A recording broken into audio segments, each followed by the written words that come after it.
안녕하십니까. 오늘은 교재 18페이지 토지 사용 승낙서 부분부터 공부를 하도록 하겠습니다. 농지 전용을 앞에서 배웠는데, 농지 전용은 원칙적으로 땅 주인만 신청할 수 있습니다. 그 토지를 구입하고 나서 소유권을 이전한 해에는 전용 허가가 나지 않게 그 해에 집을 지으려면 소유권을 이전하기 전에 토지 소유주의 인감을 첨부한 토지 사용 승낙서를 받아서 전용 허가를 받고 나서 이전을 한다. 이렇게 하면 그 해에 집을 지을 수 있고, 그렇지 않으면 토지를 구입한 그 해에는 전용 허가가 나지 않습니다. 또한 지적도상의 맹지에는 전용 허가가 나지 않습니다. 진입토지 소유주의 토지 사용 승낙서를 받아야 하게 되겠습니다.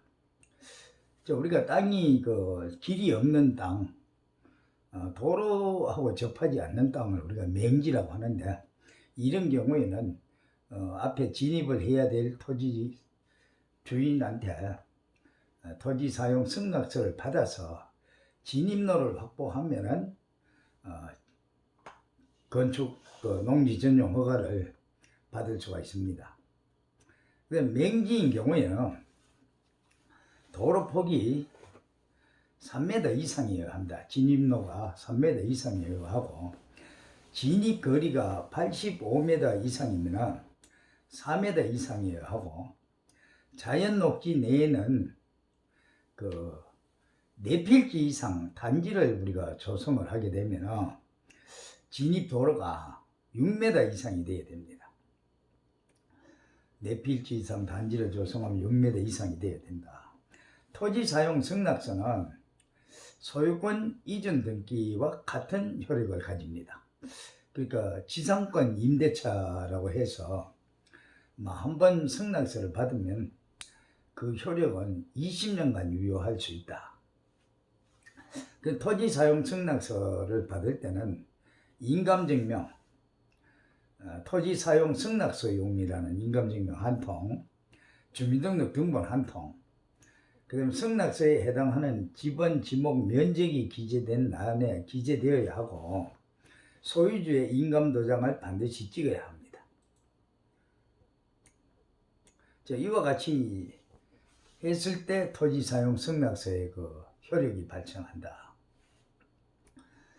그 다음에 농지 전용은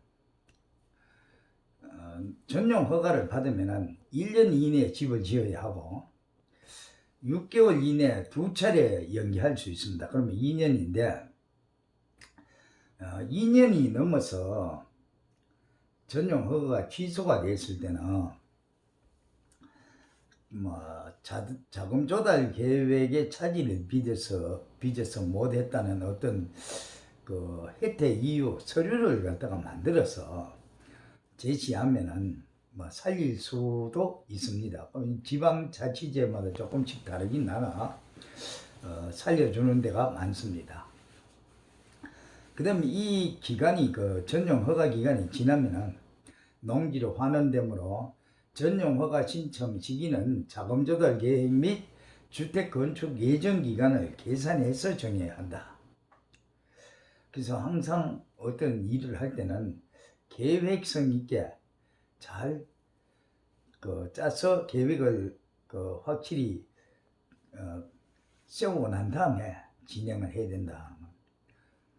농지 전용 절차는 농지 전용 허가 신청서를 작성한 다음 농지관리위원회에다가 제출을 하면은 농지관리위원회에서 확인이 5일 이내에 확인을 해주게 되어 있습니다. 그래서 농지관리위원회에서 시장 군수한테 송부를 해서 구청장에게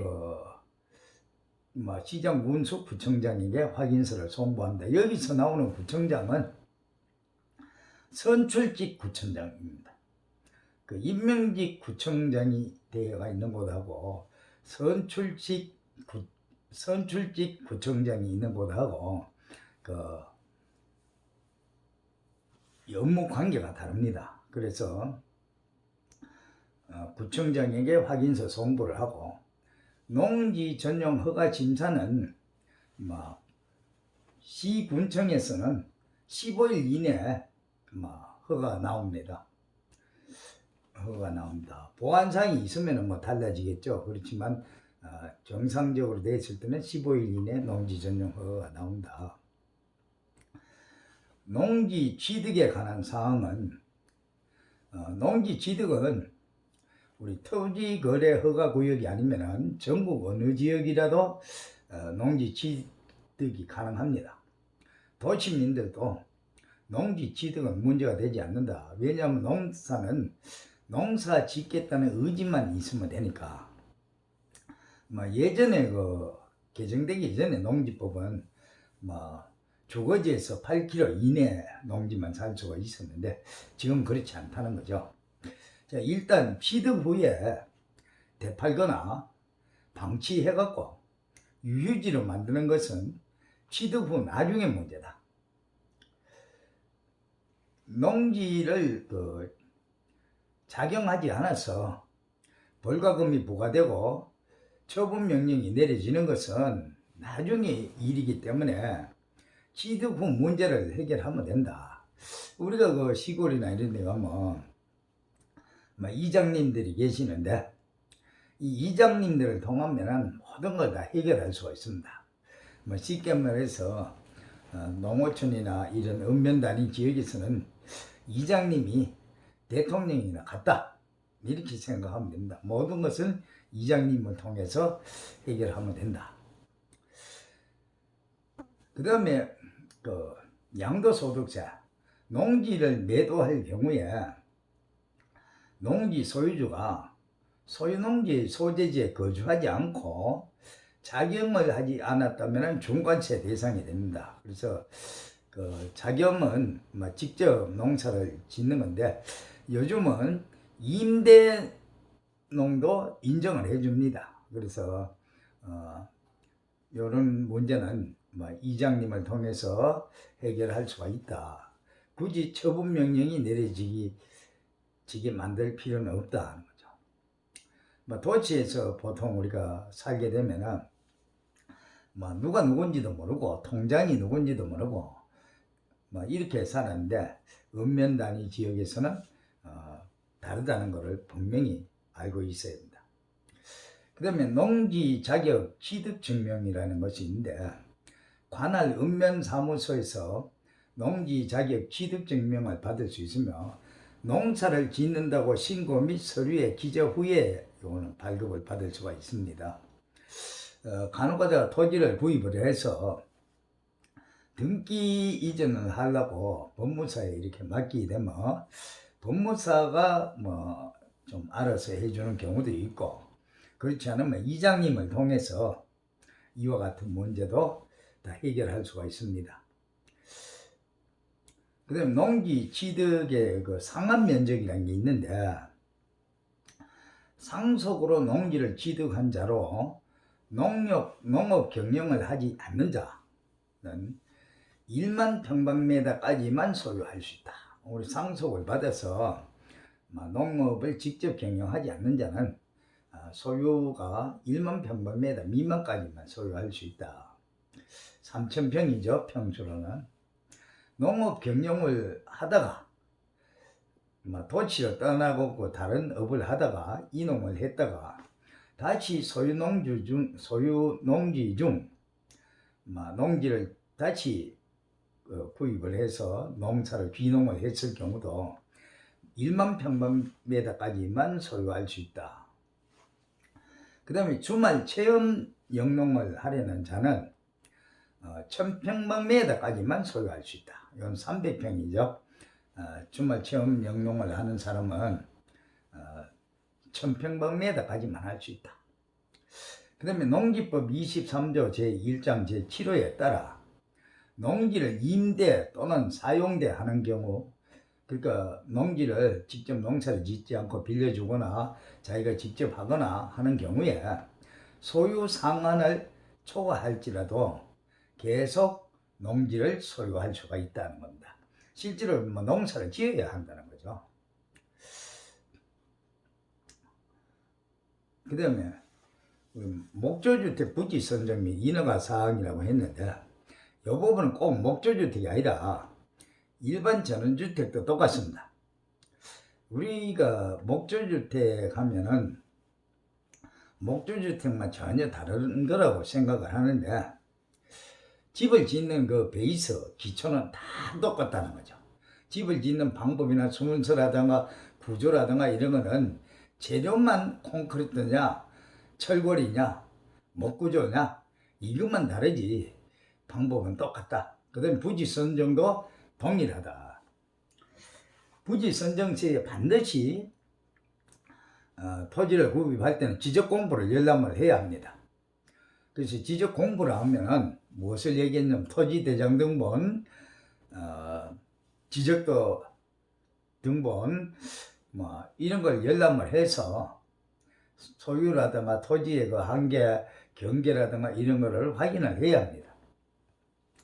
자, 토지 이용 계획 확인은 우리 뭐 공법상 이용 제한이나 거래 규제한 사항들이 토지 이용 계획 확인을 보면은 다 나와 있습니다. 요거는 현재 전자정부라고 해서 우리나라가 세계에서 온라인이 제일 발달해 있는 나라인데 이거는 집에서 컴퓨터로도 지번하고 그 주소 땅의 그 소재만 확실하게 알면은 국토이용 계획 무료 열람 사이트에 가면은 이건 확인을 할 수가 있습니다. 바로. 자, 이거를 게을리하면 어떤 경우가 있느냐. 뭐 기업 부동산 같은 데서 개발이 제한돼 갖고 개발이 되지 않는 땅을 뭐 분할도 안 되니까 지분 이전을 해서 매각하는 이런 사기 수법에 걸리게 됩니다. 그러면 본인도 땅값이 개발 전망이 있다고 지인들을 끌어들이게 되면은 본인도 사기범이 되어버립니다. 그래서 이 부분은 반드시 확인을 해야 되고 토지대장 및 임야대장 여기에 보면 면적, 지목 등의 사실관계가 확인을 할 수가 있습니다. 이거 반드시 확인해야 되고 그 다음에 토지 건축물 등기부 등본 여기는 소유권 등 권리관계에 대한 관한 사항이 있습니다. 뭐 설정이 되어 있다든가 뭐 채무에서 어떤 뭐 저당이 잡혀 있다든가 이런 관계들이 등기부 등본에는 정확하게 다 나와 있기 때문에 이걸 반드시 확인을 해야 됩니다. 그 다음에 건축물 대장은 건물이 있는 집을 사게 되면 건축물 대장을 반드시 확인해서 건축물의 소재지라든가 구조라든가 건평이라든가 소유주에 관한 사항과 건물이 등기가 나 있는 건물인지 미등기 건물인지 이와 같은 관계도 정확하게 확인을 하고 구입을 하는 게 원칙입니다. 사실 그 예를 들어보면은 제가 충남 그 서산의 선정면에 공사를 그 전원주택 공사를 할 때 서울에 있는 아주머니들이 뒤에 뭐 골목 이렇게 막 울고 다니고 그랬어요. 왜 그러냐면 서산 그 기아자동차 뒷산이 그린벨트 지역이라서 전혀 개발이 안 되는 거를 서울에 앉아서 주부들이 뭐 기업 부동산한테 속아서 전부 지분 이전으로 남편들 퇴직금 갖다가 다 갖다 털어갖고 사갖고 나중에 알고 보니 이게 평당 2만원짜리 이런 토지를 수십만 원씩 주고 구입을 하고 기업 부동산들은 법인업체들이기 때문에 분양이 다 끝나면 기업 파산 선고 해버립니다. 그러고 나면 그 기업에 법인이 없어졌는데 법인에서 구입을 했는데 어디서 한탄할 데도 없죠.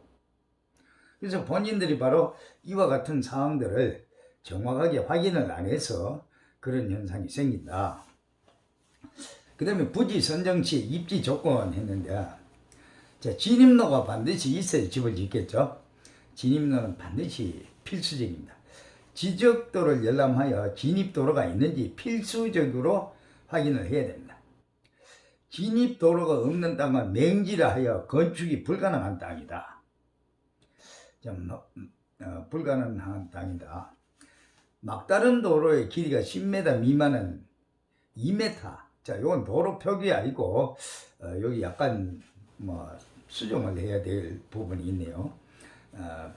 도로 폭이 아니고 도로의 토지가 연접하는 면을 갖다 얘기하는 10m 이상 35m 미만은 3m, 35m 이상은 6m, 읍면지역은 4m 이상의 도로가 있어야 된다. 그러니까 막다른 도로의 길이가 35m 이상이 되면 도시지역은 6m, 읍면지역은 4m 이상의 그 도로에 접하는 면이 있어야 된다는 거죠. 자, 그러면은 잠깐 칠판을 보면서 제가 설명을 드리겠습니다.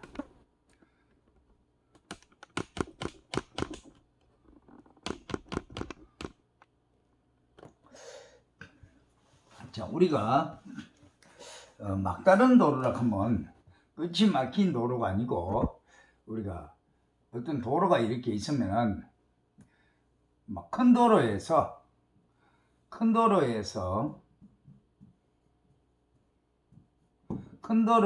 좁은 길로 들어가는 거, 이 도로는 전부 막다른 도로입니다. 막다른 도로. 자, 앞에서 건축법에서 4m 미만의 도로는 없다 그러는데 토지가 구획 정리가 돼갖고 단지가 개발되어 있으면은 이게 반듯반듯하게 도로에 접하는 면들이 토지의 넓이인 만큼 이렇게 넓게 되는데, 사실은 우리가 이 구획 정리가 되어 있는 농어촌 지역에 전원주택을 지으려면 그런 토지는 없죠. 단지를 인위적으로 개발해 놓은 데가 아니면은 없다. 그러면은 옛날에 우리 토지는 이 구획 정리가 되어 있지 않고 막다른 도로에서 하다 보면은 토지가 이렇게 돼 갖고 이런 식으로도 돼가 있고 또 이렇게 돼가 있을 수도 있고 이런 토지들이 있겠죠. 자, 이 큰 도로에서 10m 미만일 때는 여기에 도로에 접하는 면이 2m 이상이 돼야 된다는 거죠. 2m 이상. 2m 이상이고, 건축법에서 4m 미만의 도로가 없기 때문에 이 도로가 4m 미만이 된다면 도로 중심선에서 우리가 4m가 되도록 양쪽으로 확보를 해야 되죠. 이쪽에는 공원지라고도 나중에 집을 지을 때는 도로 폭의 그 한계선을 확보를 해서 건축 후퇴선, 건축물 후퇴선을 확보를 해야 됩니다.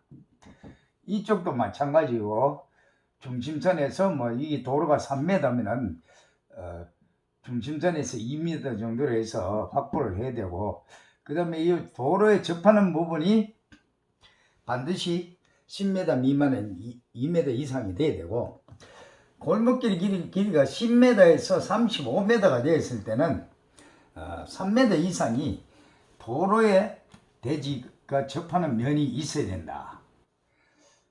또 예를 들어서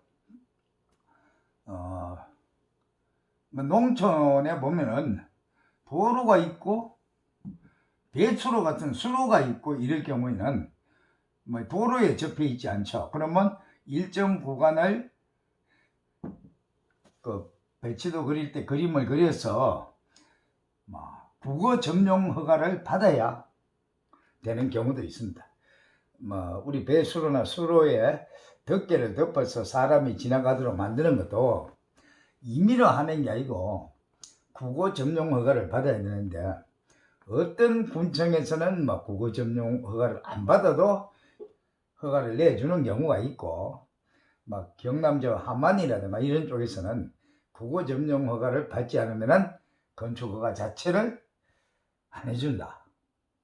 이런 부분이 있으니까 이런 부분을 참고하시고, 도로 폭이 아니고 여기 나와 있는 거는 도로에 접하는 면이라 하는 거를 분명히 좀 확인해 주시고, 그 다음에 참고적으로 제가 설명을 드릴 거는 도로만 있다고, 땅을 구입할 때 도로만 있다고 땅을 또 구입을 했는데 건축허가 납니다. 그러나 막상 집을 짓고 살려면 살 수가 없는 곳이 생깁니다. 그건 어떤 문제냐, 반드시 수로가 있어야 된다. 수로, 물이 흘러가는 수로.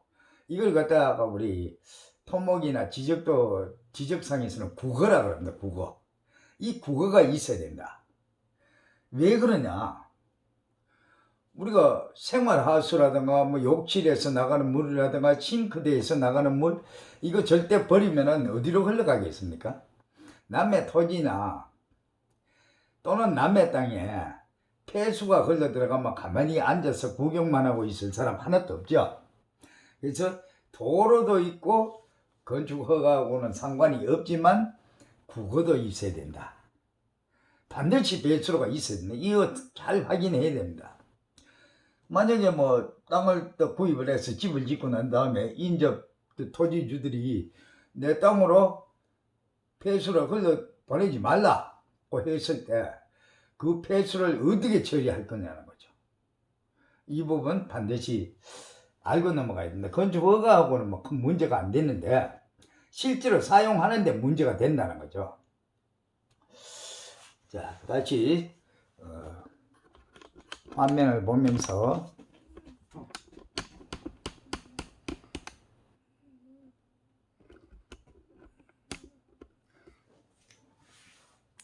그 다음에 전기가 반드시 있어야 되겠죠. 뭐 지금은 뭐 태양광 발전 설비라든가 이와 같은 시설을 해서 할 수도 있겠지만 뭐 아주 산간 오지나 도서지역 같은데 태양광을 설치하는데 전기가 없는 데는 태양광 설치비가 비쌉니다. 왜 그러냐면 보통 우리 태양광 발전소는 계통연계형이라고 해서 한전으로 다 보내는 겁니다. 한전으로 다 보내게 되어 있는데 또 가정집에 설치했는 것도 계통연계형들인데 계량기가 2개 달려서 한전에 들어가는 거 계량기하고 한전에 걸 받아가 쓰는 계량기하고 2개가 달려 있습니다. 2개가 달려 있는데 우리가 한전 선로하고 연계가 된 거는 계통연계형이고 산간 오지나 도서지방에 한전하고 관계없이 태양광 발전 그 직광판을 설치한 거는 독립형입니다. 이 한전하고 무관하다. 독립형을 하게 되면 왜 돈이 더 비싸냐? 축전지 시설이라든가 이런 것들이 다 돼야 됩니다. 독립적으로 한전하고 전혀 관계없이 독립적으로 시설을 운영을 해야 하기 때문에 설비비가 월등하게 더 비싸다.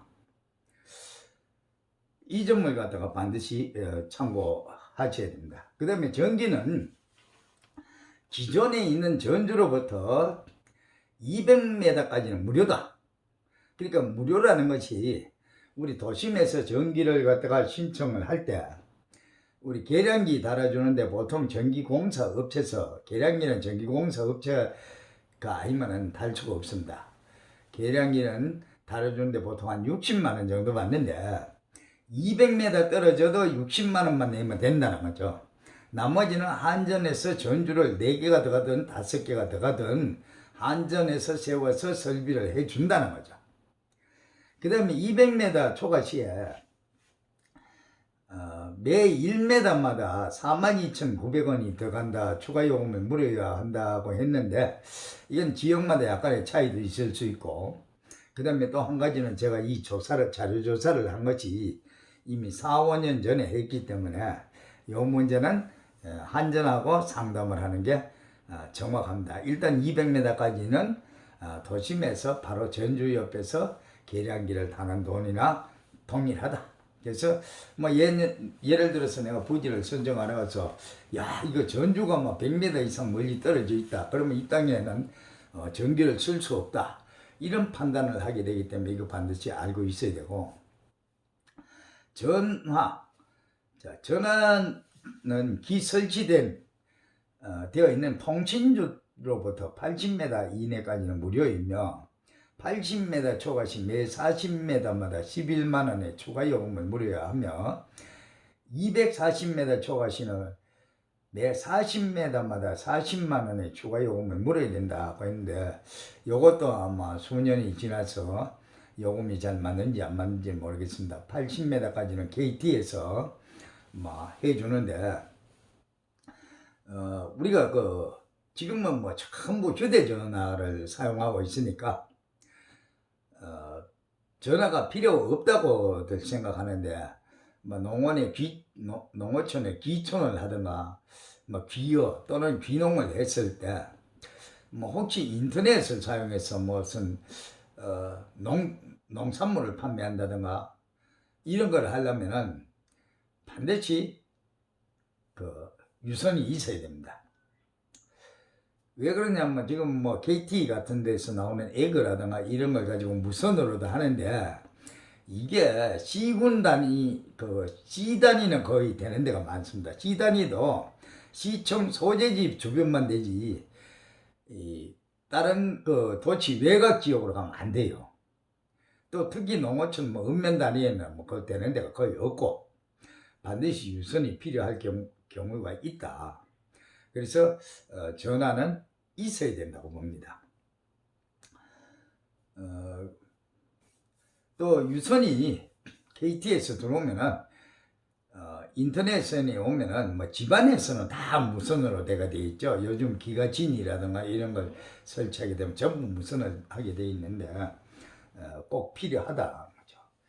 그 다음에 우리 전주가 통신주 다르고 한전주가 다른데, 시골 쪽에 가면은 한전주를 통신도 같이 사용하는 데가 있습니다. 이거는 KT에서 한전에다가 임대료를 내고 사용하는 거기 때문에 뭐 사용하는 데가 있고, 그 한전주가 뭐 산골짜까지 다 들어와 있어도 통신이 없는 경우가 있습니다. 그런 건 어떠냐면, 한전주를 임대해도 동네 주위에 쓰는 데까지만 KT 선로가 와 있지, 나머지는 없으니까 전주가 한전주가 있어도 그거는 통신주로 인정이 안 됩니다. 그런 문제가 있으니까 요거 전화 문제도 좀 생각을 해봐야 되고, 그 다음에 지하수. 지하수는 지하 100m 이상 굴착해서 지하 안반수를 이용하려면은 600에서 700만 원 정도의 비용이 들어가, 지하수 보존 지역에는 지하수 개발이 금지되므로 사전에 확인해. 우리가 물이 없이 뭐 일상생활에 생활할 수가 없죠. 물은 반드시 필요한데, 내 땅이라고 해서 우물을 내 맘대로 팔 수가 없다. 우리가 지하수 보존 지역 같은 국토 이용 계획을 잘 확인해야 되는 것이, 지하수 보존 지역인 것 같은 경우는 지하수 자체를 팔 수가 없습니다. 지하수를 못 파게 되면 물이 없으면 그 집을 사용할 수가 없어요. 그거를 반드시 확인을 해야 되고, 그 다음에 여기에서 나오는 이 지하수 파는 비용은 600에서 700만 원 정도라 하는 거는, 우리가 우물 파는 구멍의 크기에 따라 소공, 중공, 대공을 나누는데, 여기는 중간 거. 소공은 가정집에 그냥 식수만 쓰면 되는데, 요즘 농촌에는 정부에서 지원금을 받아서 지열난방을 많이 합니다. 그 지열난방을 하려면 최소 100m, 그렇지 않으면 150m 이상을 다 파야 합니다. 우리가 150m 봤을 때 지하수의 온도차가 한 15도 정도, 그러니까 지하수의 온도가 15도 정도 나옵니다. 이걸 갖다 난방용으로 이용을 하는 거죠. 난방으로 하는 거는 뭐 쉽게 말해서 우물에다가 냉장고를 하나 더 설치한다. 그러니까 냉동기계하고 똑같습니다. 냉동기계 우리 냉동기 가정용 냉장고 보면은 냉장고 뒷면에 코일이 되어 있어서 열을 방출하는 응축기가 있습니다. 그 응축기를 우물 맨홀에다가 설치를 해서 지하수하고 응축기하고 두 개를 겹치게 지나가도록 해서 열교환을 시켜서 난방을 하는 방법입니다. 그래서 이런 걸 이용하려면은 우물 파는 굴착비가 한 600에서 700만 원 정도 들어야 되고, 단순히 뭐 한 3, 40m 파서 이렇게 식수만 사용하고자 한다면은 150에서 180만 원 정도 되면은 우물은 팔 수가 있습니다. 그 다음에 오폐수 처리, 주변에 하천이나 구구가 있는 곳이 가장 좋고, 상수원 보호구역이나 수변구역, 농업보호구역은 오폐수 처리 기준이 까다롭기 때문에 토지 구입할 때 이런 부분은 좀 피하는 게 좋습니다. 피하는 게 좋고, 또 우리가 그 정화조도 충청도 저 서산이나 이쪽 지역 가면은 요즘은 지방자치제가 되면서 조례라 하는 게 있는데, 그 조례에 따라서 정화조도 전부 접촉폭기식 정화조를 설치하게 됩니다. 접촉폭기식은 뭐가 다르냐면은 정화조 위에다가 에어펌프를 기계를 하나 설치해서 미생물을 번식시켜서 정화를 시켜서 내보내는 건데, 이렇게 정화를 시켜서 하천이나 구구로 그냥 흘러보내도록 되어 있습니다. 보내도록 되어 있기 때문에 우리가 요 흘러보내는 것도 수변구역이나 농업보호구역은 이 자체를 흘려보낼 수가 없어요. 그래서 항상 국토이용계획 확인을 확인하는 게 굉장히 중요합니다. 길만 있다고 무턱대고 땅을 구입해서는 안 된다는 거죠. 안 된다.